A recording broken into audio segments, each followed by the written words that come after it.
When we start talking about the lower body, what we're going to be talking about is this really interesting combination where when I take this ankle, what I should be able to do is use it to pick up the entire leg.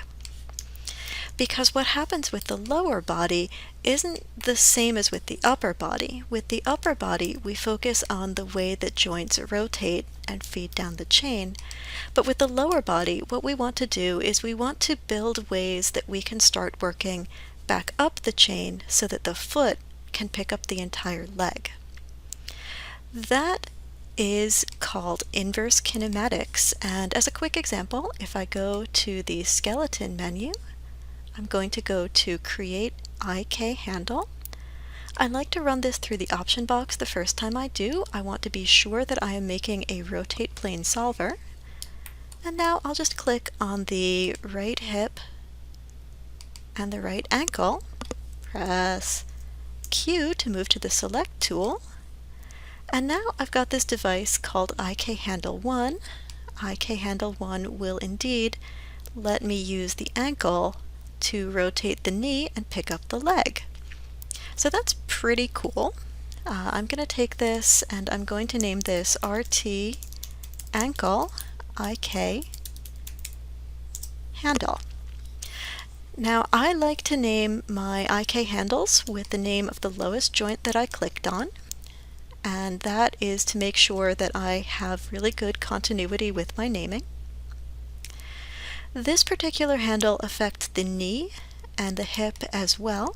You can see that sticking out of it, it's got this big white arrow.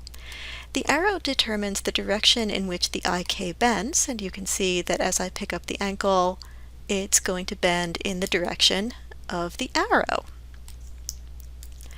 The reason it's bending forwards is that when I built the skeleton, I made the knees bend a little bit, and that bend is there to help the IK go in the right direction. So the very simplest leg rig would stop here, but I think we can do a little bit more.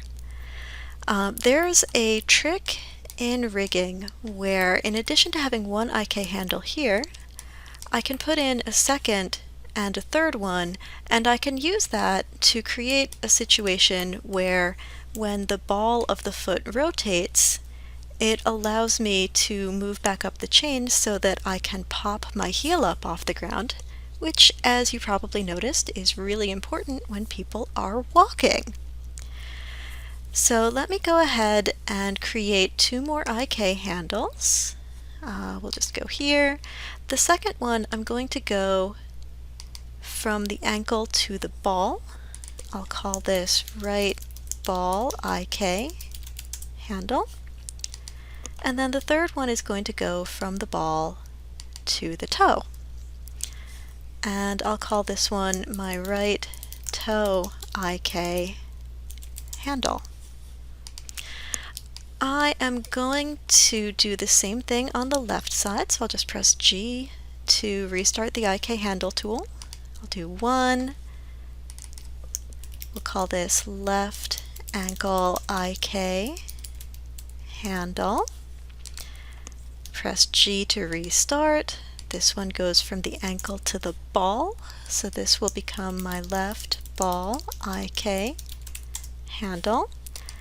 And then finally the third one will go from the ball to the toe, and this will become my left toe IK handle.